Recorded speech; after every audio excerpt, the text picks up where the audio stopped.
Undi 18 atau pengundi yang berusia 18 tahun hingga 20 tahun akan menjadi tumpuan pada pilihan raya negeri Johor dan pada pilihan raya umum ke-15. Lebih 700,000 daripada kumpulan ini akan mengundi buat kali pertama pada PRN Johor dan lebih 5 juta lagi pada PRU 15. Persoalan yang ditimbulkan sama ada pengundi ini matang atau tidak sehingga diberikan hak untuk mereka memilih wakil rakyat dan kerajaan.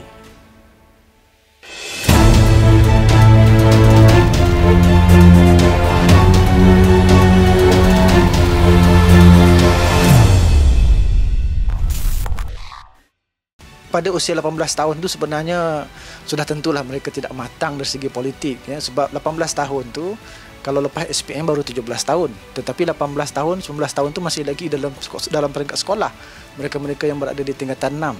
Dan kalau mereka yang masih lagi di peringkat sekolah itu sudah diberikan hak untuk mengundi, ya, hak itu satu hal. Tetapi dari segi kematangan itu saya fikir mereka tidak terbuka dari segi politik, ya. Mereka mungkin akan terpengaruh dengan kawan-kawan, dengan isu-isu yang dimainkan oleh parti-parti politik, ya. Jadi mereka tidak boleh nak memikir dengan begitu stabil dan juga matanglah dalam membuat pilihan. Maka dengan demikian undi mereka itu hanya semata-mata sebagai satu barangkali protes, ya, ataupun barangkali terikut-ikut, ya. Jadi nak dikatakan matang tu memang tidak matang lah pada usia tu untuk mengundi, dan ini akan memberi kesan yang cukup besar lah kepada politik negara, kerana kuasa yang didapat itu bukan daripada betul-betul kepahaman untuk memilih parti mana yang nak memerintah. Jadi kerana hanya terikut-ikut, jadi mereka akan membuat pilihan yang barangkali salah ataupun barangkali akan memudaratkan kepada kerajaan ataupun pemerintah yang diberi kuasa selepas pilihan raya itulah. Sebenarnya bukan satu kesilapan, sebab anak muda ni kita patut memang beri hak kepada mereka, dan inilah masanya tanggungjawab kita berikan kepada anak muda bagi mereka memilih spesifik siapakah pemimpin yang bakal mencorakkan negara ikut kemahuan mereka.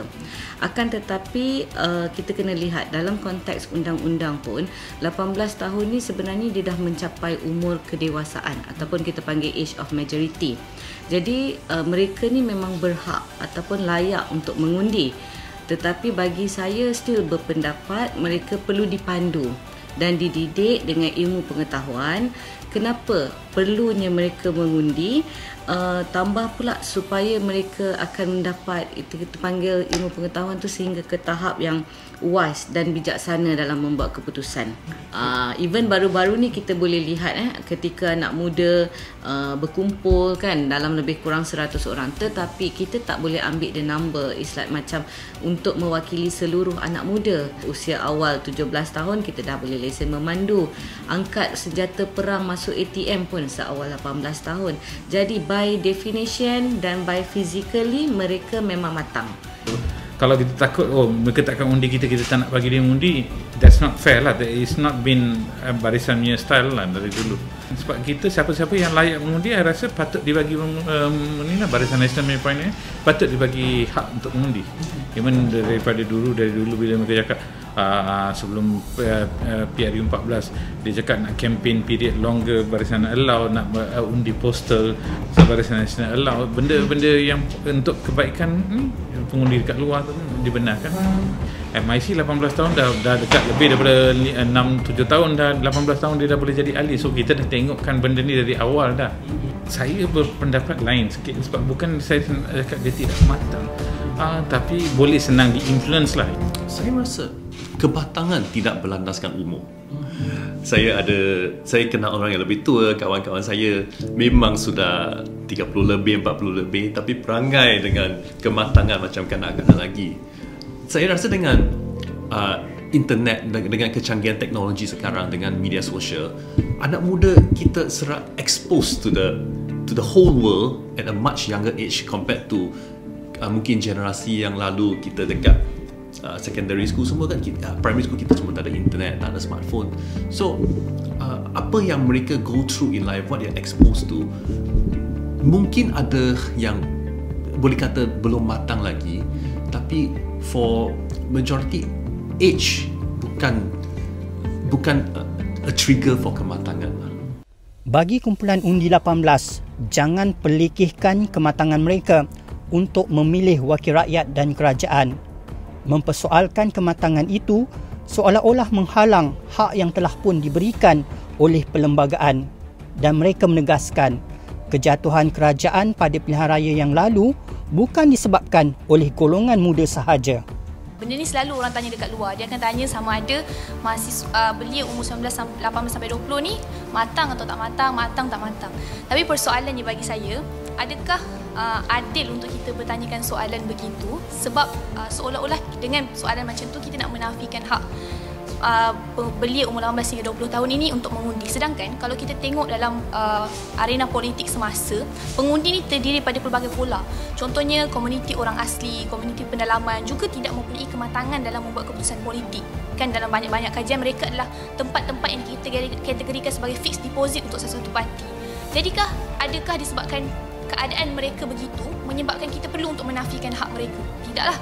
Jadi samalah juga dengan belia. Saya kira kalau belia di luar negara saja telah pun mendapat hak mereka pada 18 tahun untuk mengundi, saya kira kenapa tidak untuk kita berikan juga kepada belia di Malaysia perkara yang sama. Dan saya lihat dalam konsep Malaysia ni, bila kita nak berikan pendedahan politik kepada belia, apa yang kita perlu buat adalah kita perlu untuk buat dasar dulu. Bila kita buat dasar, baru nanti akan ada inisiatif-inisiatif untuk kita berikan pendedahan di peringkat sekolah kepada belia. Kalau kita tak buat dasar, selama-lamanya isu belia tak matang, belia tak tahu pasal politik ini akan terus dimainkan dan dijadikan alasan yang berterusan untuk kita tak berikan hak mereka mengundi. Pada pandangan saya, untuk kita letakkan beban tumbangnya kerajaan UMNO Barisan Nasional pada ketika itu yang menjadi satu kerajaan yang paling lama disebabkan oleh anak muda, itu adalah satu ketidakadilan lah. Sebab kita perlu lihat bahawa pertukaran kerajaan pada ketika itu bukan disebabkan oleh manifesto saja, tapi kita lihat wave tu dah bermula pada ketika 2008 lagi, di mana 2008 telah mulanya kerusi-kerusi di kawasan negeri-negeri mula untuk bertukar tangan ke kawasan pembangkang dan juga kawasan di parlimen juga. Jadi diteruskan kepada 2013 dan kemudian 2018 itu adalah kita kata tsunami bagi rakyat Malaysia. Jadi untuk kita letakkan beban mengatakan anak muda pada ketika itu yang bertanggungjawab adalah tidak adil, sebab anak muda pada ketika itu sangat euforia. Istilahnya euforia untuk mengundi. Mereka mengundi sememangnya, mereka melihat manifesto, tapi kita tidak boleh salahkan kerana salah itu adalah seperti yang Umairah kata adalah terletak pada ahli politik. Kita telah pun melihat bagaimana manifesto yang dibuat itu adalah memihak kepada kita. Kita memilih parti yang inginkan perjuangan untuk anak muda, yang memperjuangkan dari sudut hak pendidikan, ekonomi, pekerjaan dan sebagainya. Jadi untuk kita katakan bahawa anak muda itu sebagai penyebab adalah tidak betul lah, tidak adil sepenuhnya. Dan untuk kita katakan kita kata undi 18 itu adalah satu benda yang tidak patut dilakukan pada ketika ini juga adalah tidak boleh. Sebab kita perlu lihat bagaimana kita dah beralih daripada isu bahawa undi 18 ni relevan atau tidak. 95% atau 94.9% negara di dunia ini telah pun menurunkan had mengundi. Jadi relevan atau tidak, kita kena ikut. Melalui kajian yang saya dapati, seperti kajian ilmiah daripada penyelidik di Universiti Tempatan, mereka mengatakan bahawa umur 21 tahun sehingga 30 tahun mereka tidak lagi memahami asas-asas pilihan raya. Jika umur 21 hingga 30 tahun ini tidak dapat memahami asas-asas pilihan raya, apatah lagi kan umur 18 tahun kan. Yes, betul. So penekanan yang diberikan pihak-pihak yang tertentu seperti Kementerian Pelajaran Malaysia kan, KPM, perlulah memberikan pendedahan awal kepada anak-anak muda daripada bangku sekolah untuk mempelajarikan, memahami struktur politik negara, bagaimana ia struktur politik negara itu, bagaimana ia berlangsung kan, macam mana PRU tu dan lain-lain lagi lah. So dari situ saya menekankan lagi pendedahan politik kepada anak-anak muda sekarang kurang memberangsangkan. Matang atau tidak undi 18 bukan lagi menjadi persoalan. Perlembagaan telah pun memberikan hak kepada mereka. Kini cabaran terbesar parti politik adalah untuk mendapat sokongan kumpulan ini. Dan sudah tentu yang paling terkesan adalah parti politik yang menjadi kerajaan, kerana golongan ini sejak dahulu terkenal dengan sikap anti-establishment atau anti-pemerintah.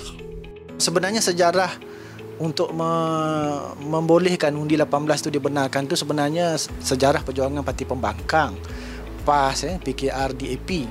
Tetapi ketika UMNO Barisan Nasional berkuasa dulu, mereka tak respon pun untuk undi 18 tu sebab mereka khawatir nanti kalau dibenarkan kerajaan akan tumbang. Maksudnya kerajaan Barisan Nasional UMNO lah ya. Tetapi apabila UMNO Barisan Nasional menjadi pembangkang ketika Pakatan Harapan menjadi kerajaan, isu undi 18 ni diperjuangkan pula oleh UMNO. Itu yang kita jadi rasakan bahawa undi 18 ni sebenarnya adalah satu strategi politik parti-parti yang menjadi pembangkang. Jadi kerana UMNO dan Barisan Nasional jadi pembangkang dulu, jadi mereka nak sangatlah undi 18 itu dibenarkan. Sebab apa? Bila undi 18 itu mereka anak-anak muda ni dia mudah dipengaruhi, walaupun dia katakan terbuka dengan internet dan sebagainya. Tetapi apa ni kelebihan ataupun peluang yang diberikan oleh internet itulah yang akan digunakan oleh pembangkang untuk memburuk-burukkan kerajaan. Kerajaan mana? Itu kerajaan yang memerintah lah, maksudnya dulu Pakatan Harapan, lepas tu Perikatan Nasional kan. Jadi anak-anak muda ini mudah dipengaruhi oleh mereka, dan anak-anak muda ini sifatnya adalah anti-establish. Maksudnya mereka ini memang selalunya akan kritikal terhadap kerajaan yang memerintah. Jadi bila kritikal terhadap kerajaan memerintah dan peluang undi diberikan kepada mereka, sudah tentulah mereka nanti akan mengundi parti pembangkang. Jadi parti pembangkang sekarang ni kan kita nampak parti pembangkang tu lebih kepada UMNO Barisan Nasional kan. Sebab itulah mereka bersungguh-sungguh untuk diadakan undi itu. Tetapi saya nampak kesannya adalah untuk jangka masa panjang ya. Mana-mana kerajaan yang menjadi kerajaan pula nanti akan ditolak pula oleh anak-anak muda ni. Jadi perkara ni nanti dia akan jadi semacam satu balas dendam lah. Sekarang mereka mengalahkan kerajaan Perikatan Nasional di bawah Ismail Sabri, tapi nanti Barisan Nasional menang dalam periode ke-15. Dalam periode 16 nanti mungkin akan mereka pula yang akan menerima nasib yang sama lah, kerana tidak matangnya undi 18 ni. Dalam anak muda ataupun kita panggil first voters 18 tahun ke atas, 18, 19, 20 ni, kita bahagikan mereka dalam 3 main kumpulan utama. Kumpulan yang pertama ni adalah kumpulan yang minat politik.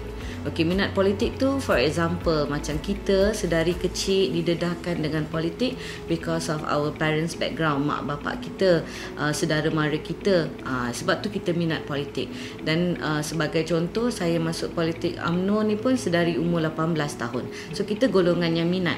Golongan yang ketiga adalah tak nak ambil tahu langsung hal politik, tak kisah apa jadi, janji dia cukup makan cukup pakai. So golongan ini adalah atas pagar sebenarnya.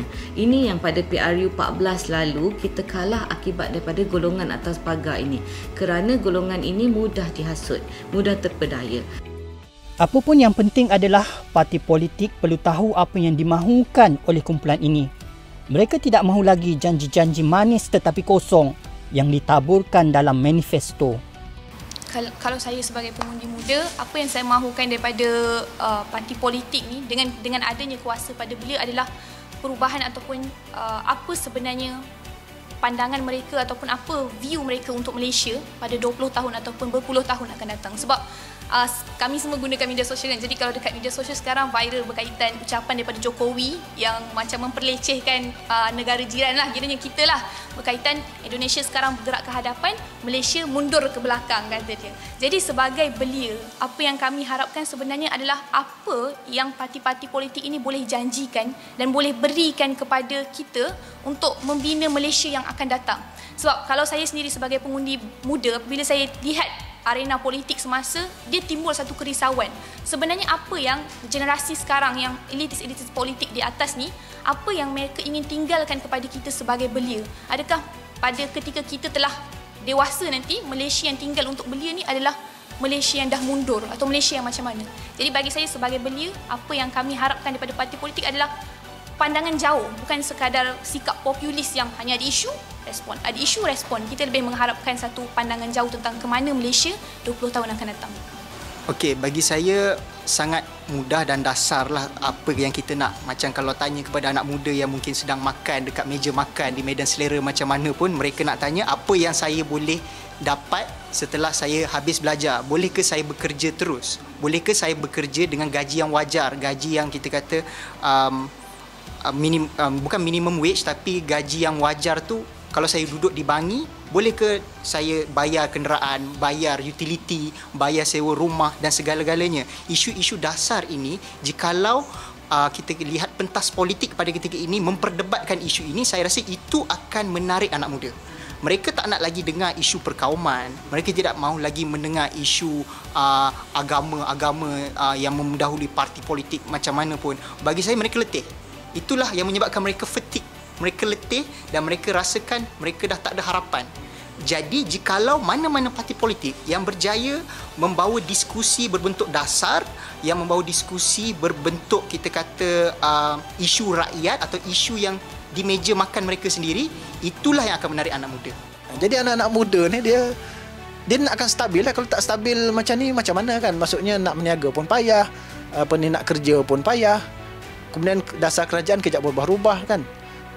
Begitu juga dasar pinjaman PTPTN ya, kejap dia masuk, kejap dia tangguh, kejap dia, jadi tak jelas kan. Jadi kalau ada parti yang track recordnya bagus seperti Barisan Nasional 61 tahun kan di pemerintah, nampak ada kestabilan walaupun berlaku rasuah dan sebagainya.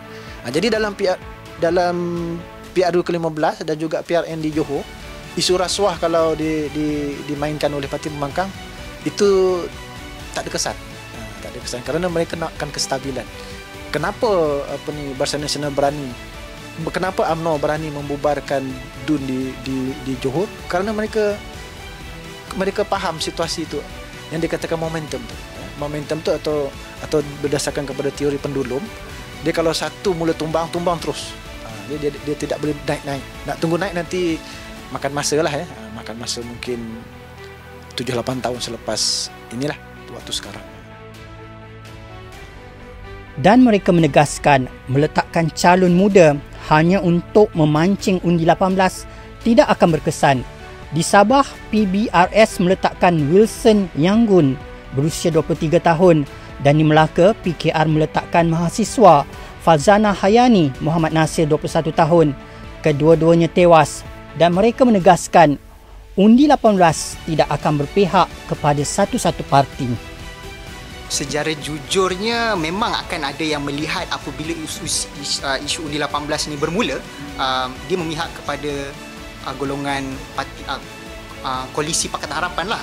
Tetapi selepas kita lihat kekalahan pertama di PRK Semenyih yang melihat bagaimana walaupun diletakkan calon anak muda, tetapi calon itu tidak menjadi faktor utama untuk memenangkan Parti Pribumi Bersatu. Itu menjadi satu indikator bahawa tidak ada mana-mana parti pun yang boleh mengatakan mereka adalah satu parti yang akan memegang anak muda. Jadi memang untuk pada ketika ini tidak adalah siapa-siapa yang boleh mengakui. Kita perlu bersetuju bahawa memang anak muda akan memihak kepada parti yang menyokong perjuangan ataupun suara rakyat mereka, suara mereka sendiri. Sebab kalau kita lihat sendiri, telah pun terbukti bagaimana kita lihat kalau kita letak calon sendiri pun, calon itu muda tapi calon itu tak ada credibility, dia akan kalah. Umairah kata di Sabah, Wilson Yanggun, Farzana Hayani di Melaka, Sungai Rambai, dia tidak menjadi wow factor. Apa yang menjadi wow factor untuk anak muda mengundi itu adalah dari segi credibility. Pada pandangan saya, sebenarnya undi 18 ni tak bagi satu kelebihan pada satu pihak saja. Sebab bila kita nampak contoh daripada PRN Sabah, diorang letakkan calon yang sangat muda, Wilson Yanggun. Diorang letakkan PRN Melaka, letakkan Farzana Hayani. Tapi adakah semua perkara-perkara ini memberi benefit kepada parti yang meletakkan calon muda tersebut? Maksudnya, sebab kita tahu juga umur 18 hingga 20 ni bukan satu pertambahan yang terlalu banyak kepada politik Malaysia. Kiranya yang majoriti tu masih lagi yang dah biasa mengundi. So perubahan itu tak banyak dan mereka tetap akan bergantung kepada apa yang dibawakan. Dia tak semestinya akan satu side je yang akan dapat benefit dengan undi 18 ni. Parti politik mana yang paling bermanfaat Kalau buat masa sekarang ni sudah tentu saya nampak Barisan Nasional lah ya, sebab kestabilan tu. Dan kalau kita tengok pun track record menteri-menteri yang dilantik daripada UMNO itu nampaknya lebih bagus daripada menteri-menteri yang lain kan, seperti PAS ke, kita katalah Bersatu dan sebagainya.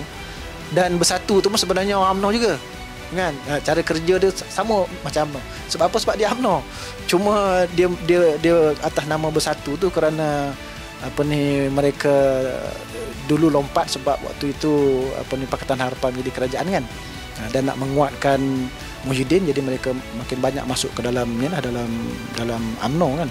Jadi itu saya nampak bahawa anak-anak muda ni mungkin yang melihat Bersatu dan UMNO tu sebenarnya lebih kurang sama saja, tetapi kelebihan sudah tentu kepada UMNO lah, sebab dari segi kestabilan tu. Dan track record sekarang ni pun kita nampak Ismail Sabri pun daripada UMNO kan. Jadi saya tak nampak kalau kata parti lain boleh dapat manfaatnya. Dari segi pengaruh internet dan media sosial adalah menjadi tanggungjawab kepada pemimpin dan parti politik untuk membetul dan menjawab segala tuduhan yang dilemparkan oleh pihak lawan. Bagi saya, untuk membezakan satu yang betul dan salah, saya sendiri sukalah untuk menentukan macam mana diorang nak menentukan beza dan salah. Tapi kalau pada saya sendiri, mestilah kita akan buat jawapan biasa, kita akan buat kajian lain, kita akan cari sumber-sumber yang lain. Tapi berkaitan membezakan berita yang betul, berita yang salah, saya kira bukan beban yang terletak kepada pelajar 18 tahun. Disebabkan kalau kita tengok berita palsu disebarkan berkaitan vaksin, yang banyak anti vaksin bukan belia, yang banyak anti vaksin siapa? Jadi ertinya untuk membezakan berita palsu tak palsu, bagi saya itu bergantung kepada bagaimana kesedaran masyarakat kita secara keseluruhan ni tentang kecelikan kita dalam menggunakan media sosial. So, contoh macam di negara Singapura, mereka memberikan pendidikan untuk menggunakan media sosial. Dekat negara kita tak ada. Jadi silapnya tu ataupun nak membezakan tu bukan hanya pada belia lah, dan itu bagi saya perkara peribadi, maksudnya bergantung kepada individu. Saya tak menafikan banyaknya berita palsu yang ada dekat media sosial juga. Jadi sebab tu pentingnya untuk ahli-ahli politik ni membina public relation dengan pengundi-pengundi di media sosial. Kiranya mereka perlu ada hubungan dua hala dengan pengundi di media sosial kiranya. Kalau ada satu-satu isu yang mereka dituduh, mereka tak seharusnya macam, kalau kita pernah dengarlah isu berkaitan tuduhan kepada seorang ahli politik dan beliau macam, oh saya tak kisah pasal benda ni sebab pengundi saya semuanya adalah pengundi-pengundi tegar dekat kawasan pedalaman yang tak guna pun media sosial. Jadi bila kita masukkan pengundi muda ni dalam arena pilihan raya kita, artinya nak tak nak semua ahli politik kita perlu sedar dan perlu ada komunikasi dua hala dengan pengundi-pengundi mereka untuk counter back apa tuduhan-tuduhan yang mereka dapat. Bagi parti politik, mereka cuma mengharapkan agar pengundi 18 untuk bersikap rasional dan tidak mengikut emosi ketika memilih wakil rakyat yang baharu. Saya kalau tengok dalam saya punya dasar ucapan bila saya cakap ucapan Perhimpunan Agung, saya lebih kepada saya nak ajar pengundi muda ni jangan jadi emotional voter, jadi rational voter. So that is tanggungjawab kita dari segi pemuda, nak mengajar mereka untuk jadi rational voter. Rational voter saya maksudkan ialah dia kena tahu mana satu sumber tu betul ke tak. Dia kadang-kadang we get so many messages, so many videos. Adakah video ni awal, yang video baru ke video lama ke? Kadang-kadang video lama masa time tu dia okey, dimainkan balik dia tak salah. Lepas 3 tahun 4 tahun dia nampak salah. So benda-benda macam tu yang kita kena jadikan pengundi-pengundi ni to be more rational voter daripada emotional voter. It should not be like that. We should be tengok betul-betul rational. Benda ni boleh berlaku tak? Boleh dibuat tak? Jadi apa yang saya mohon adalah kematangan politik itu harus dipupuk. Kita tak nak politik kebencian, dendam, yang itu perlu dihapuskan. Jadi anak muda ini kita nak semuanya mahukan parti yang mewujudkan satu persekitaran yang aman dan sihat dalam berpolitik. Jadi PRU 15 ini adalah common ground untuk semua parti politik, medan perang yang kita kata terbuka. Jangan wujudkan politik kebencian, wujudkan politik yang sihat supaya anak muda boleh memilih dan mereka boleh melihat sewajarnya parti ini A ke B ke C ke yang memperjuangkan, kita panggil perjuangan untuk mereka lah. Jadi saya rasa kita patut open kepada anak muda dan ialah saya harap kita akan wujudkan satu persekitaran politik yang bersih lah. Jadi sebenarnya dia yang penting dia kita perlu menilai mereka dalam setiap tindakan yang mereka lakukan, dan naratif parti politik itu yang penting untuk menentukan nilai kesetiaan kepada mereka. Jika kita boleh menjaminkan yang bagus untuk anak muda, mereka akan setia pada kita, insya-Allah. Apapun, PRN Johor ini akan menjadi petunjuk awal parti mana yang akan menjadi pilihan undi 18. Keputusan pilihan raya itu juga bakal memberikan banyak maklumat untuk parti-parti terbabit menyusun langkah seterusnya jika berhasrat untuk menjadi kerajaan persekutuan pada PRU ke-15. Khairul Anwar Yahya, Malaysian Gazette.